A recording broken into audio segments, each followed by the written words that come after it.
여러분, 혹시 봉이라고 하면 어떤 이미지가 떠오르세요? 아마 대부분은 긍정적인 이미지를 떠올릴 거예요. 시간이 지날수록 돈이 돈을 벌어들이는 마법 같은 현상. 워렌 버핏이 그랬죠. 복리의 마법은 세계 8대 불가사의라고요. 하지만 여러분, 이 마법 같은 복리에도 숨겨진 이면이 있다는 사실 알고 계셨나요? 이 복리의 마법이 마이너스로 작동할 때의 공포는 우리가 생각하는 것보다 훨씬 현실적이고 때로는 우리의 삶을 송두리째 흔들 만큼 무섭게 다가올 수 있습니다. 오늘은 이 마이너스 복리의 함정에 대해 깊이 있게 이야기하면서 어떻게 하면 이 무서운 함정을 영리하게 피하고 오히려 긍정적인 복리 효과를 우리의 삶과 투자에 적용하여 성공적인 미래를 만들어갈 수 있을지 함께 고민해보는 시간을 가지게요. 단순히 지식을 전달하는 것을 넘어 여러분의 투자 여정에 든든한 길잡이가 되어 드리고 싶습니다. 우리가 흔히 접하는 마이너스 복리의 대표적인 사례 중 하나는 바로 레버리지 ETF입니다. 레버리지 ETF는 특정 지수의 일일 변동폭을 2배, 3배로 추종하도록 설계된 금융상품이죠. 시장이 오를 때는 일반 ETF보다 훨씬 큰 수익을 단기간에 안겨줄 수 있다는 환상에 많은 분이 혹하기도 합니다. 마치 단기간에 큰 부자가 될 수 있다는 달콤한 유혹처럼 말이죠. 하지만 반대로 시장이 하락하거나 횡보할 때는 그만큼 엄청난 손실을 가져올 수 있다는 치명적인 단점을 가지고 있습니다. 이 점을 간과하면 안 됩니다. 시장은 우리가 예상하는 대로만 움직이지 않으니까요. 좀 더 구체적인 예를 들어볼까요? 가상의 시나리오를 통해 레버리지 ETF의 위험성을 명확히 이해해봅시다. 만약 어떤 지수가 100에서 시작하여 110으로 10% 상승했다가 다시 100으로 10% 하락하여 원점으로 돌아왔다고 가정해봐요. 일반적인 인버스나 레버리지가 아닌 일반적인 인덱스 ETF였다면 지수가 제자리로 돌아왔으니 투자자의 손실은 없겠죠? 하지만 2배 레버리지 ETF는 완전히 다른 결과를 보여줍니다. 지수가 100에서 110으로 10% 오르면 2배의 레버리지 ETF는 이론적으로 20%의 수익을 내어 120이 됩니다. 여기까지는 아주 좋습니다. 하지만 여기서 지수가 다시 10% 하락하여 100으로 돌아오면 어떻게 될까요? 레버리지 ETF는 120에서 20%의 손실을 보게 됩니다. 120에서 20%의 손실은 24포인트가 감소하는 것이므로 최종적으로는 96이 됩니다. 지수는 분명히 원래대로 100으로 돌아왔는데 2배 레버리지 ETF는 4%의 손실을 본 거죠.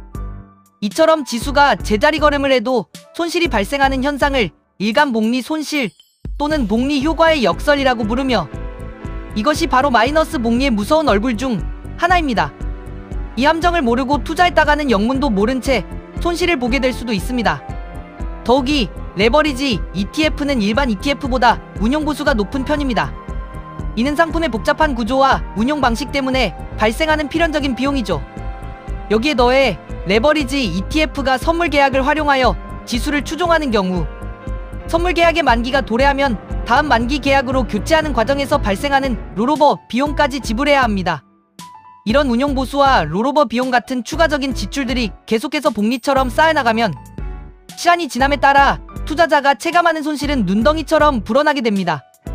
우리가 투자를 하면서 왠지 올라갈 것 같았는데 이럴 줄 알았으면 좀 더 담아둘 걸 하는 순간들이 많지만 레버리지 ETF 같은 고위험 상품 앞에서는 감정적인 판단보다는 적절한 쫄보가 되는 것이 오히려 현명하고 때로는 우리의 자산을 지키는 가장 중요한 덕목이 될 수 있습니다.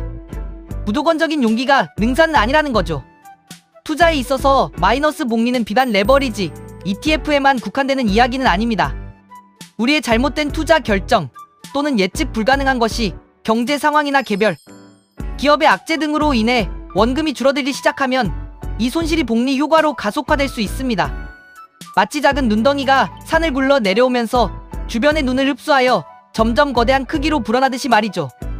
수익률이 마이너스가 되는 순간부터는 이전에 벌었던 수익을 까먹는 것은 물론이고 소중한 우리의 원금마저도 빠르게 잠식당할 수 있습니다. 이는 단순히 손실을 보는 것을 넘어 투자자의 심리에도 치명적인 영향을 미치게 됩니다. 멘탈이 터진다는 표현이 이럴 때 적절하겠죠. 글로벌 기업 롤스로이스의 사례는 복리의 양면성을 극명하게 보여줍니다.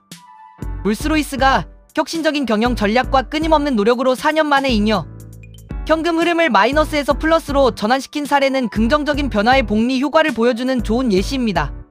시간이 지남에 따라 긍정적인 재무 지표들이 쌓여 선순환을 만들어낸 것이죠. 하지만 반대로 만약 초기 투자 시점의 잉여현금 흐름이 지속적으로 마이너스였다면 어땠을까요? 기업의 가치는 복리 효과로 인해 손실을 키우는 방향으로 가속화되었을 것이고 투자자들은 막대한 손실을 입었을 것입니다. 우리의 투자도 마찬가지입니다. 초기 손실이 크게 발생하면 이후에 수익을 내더라도 원금을 회복하기까지는 훨씬 더 많은 시간과 노력이 필요하게 됩니다. 복리의 특성상 손실이 깊어질수록 회복을 위한 수익률은 기하급수적으로 커져야 하기 때문입니다. 예를 들어 50%의 손실을 보았다면 원금을 회복하기 위해서는 100%의 수익률을 달성해야 합니다. 이는 결코 쉬운 일이 아니죠. 괜히 쫄았네가 아니라 괜히 무리했네가 될 수도 있습니다. 그렇다면 우리는 이 마이너스 복리 효과의 함정을 어떻게 하면 영리하게 피하고 오히려 긍정적인 복리 효과를 우리의 삶과 투자에 적용하여 성공적인 미래를 만들어갈 수 있을까요? 투자의 세계에서 단순히 살아남는 것을 넘어 번영하기 위한 몇 가지 핵심적인 지침들을 자세히 알려드릴게요. 첫째, 상품의 특성을 충분히 그리고 완벽하게 이해하는 것이 중요합니다. 우리가 어떤 상품에 귀한 자금을 투자하는지, 그 상품이 어떤 원리로 수익을 창출하고 어떤 위험 요소를 내포하고 있는지 정확히 알아야 합니다. 레버리지 ETF처럼 일일 변동폭을 추종하는 상품의 특성을 제대로 이해하지 못하고 투자했다가는 잠재적인 큰 손실을 입을 수 있습니다. 단순히 오를 것 같다는 막연한 기대감이나 주변 사람들의 추천, 혹은 일시적인 시장의 열풍만으로는 절대 성공적인 투자를 할 수 없습니다. 기본적인 원리, 장단점, 내재된 위험 요소까지도 모르고 남의 말만 듣고 투자하는 것은 내 피땀 흘려 번 돈을 카지노에 던져 넣는 것과 다름없습니다. 우리는 투자를 시작하기 전, 그리고 투자하는 동안에도 공부라는 씨앗을 끊임없이 뿌려야 합니다. 주식 종목 하나를 고르더라도 그 기업의 사업 모델, 재무제표, 경쟁사 분석까지 꼼꼼히 살펴보는 노력을 게을리해서는 안 됩니다. 이 과정 자체가 우리의 그릇을 키우는 과정이기도 합니다. 둘째, 분산 투자와 장기 투자 전략을 통해 위험을 철저히 관리해야 합니다. 투자의 격언 중에 모든 달걀을 한 바구니에 담지 말라는 말이 있죠? 이 말은 오늘날에도 여전히 유효하며 오히려 그 중요성이 더욱 커지고 있습니다. 특정 자산에 모든 돈을 투자하기보다는 여러 자산군에 나누어 투자함으로써 예측 불가능한 위험에 대비해야 합니다. 주식, 채권, 부동산, 심지어는 금이나 원자재 같은 다양한 자산에 분산 투자하는 것을 고려해 볼 수 있습니다. 또한 단기적인 시장의 등락이나 일시적인 뉴스의 일희일비하기보다는 긴 호흡으로 장기적인 관점에서 꾸준히 투자하는 것이 중요합니다. 마이너스 복리 효과는 단기적인 시장 변동성에서 더욱 두드러지게 나타날 수 있기 때문에 시간을 우리의 가장 강력한 무기로 삼아 장기 투자를 실행하는 것이 좋습니다. 장기 투자는 단기적인 노이즈를 걸러내고 기업의 본질적인 가치 성장을 기다리며 긍정적인 복리 효과를 극대화할 수 있게 해줍니다. 2026년 한국 국고채에 대한 일부 전문가들의 긍정적인 시각처럼 장기적인 관점에서 안정적인 자산의 분산, 투자하는 것도 좋은 전략이 될 수 있습니다. 시간이 흐르면 좋은 기업과 자산은 결국 우상향한다는 믿음, 그리고 그 믿음을 지탱할 수 있는 인내심이 필요합니다. 셋째, 절세 전략을 꼼꼼히 챙기는 것도 실제 수익률을 높이는 중요한 방법입니다. 세금은 우리에게 보이지 않는 마이너스 복리처럼 작용할 수 있습니다. 우리가 힘들게 노력하여 얻은 수익을 세금으로 많이 내게 된다면 실제 손에 쥐는 돈은 줄어들게 되고 이는 결국 우리가 기대하는 복리 효과를 떨어뜨리는 요인이 됩니다. 따라서 연금저축이나 개인형 퇴직연금 IRP과 같이 세액공제 혜택이 있는 절세 상품을 적극적으로 활용하거나 비과세 혜택이 있는 투자 상품을 선택하는 등 똑똑하게 세금을 관리하는 것이 중요합니다. 이 절세 효과는 장기적으로 보면 우리가 생각하는 것 이상으로 큰 수익률 차이를 만들어낼 수 있습니다. 세금 한 푼 한 푼이 아껴지고 모여서 미래에 더 큰 복리의 씨앗이 될 수 있다는 점을 절대 잊지 마세요. 작은 차이가 시간이 지나면서 엄청난 차이를 만들어내는 것이 바로 복리의 본질입니다. 투자는 결국 멘탈 싸움입니다. 시장의 변동성에 흔들리지 않는 단단한 갓발을 키우는 것이 중요해요. 한때 내가 엄청난 수익을 냈다고 자랑하는 것은 큰 의미가 없습니다. 중요한 것은 그 수익을 얼마나 오래 유지하고 키워나갔느냐입니다.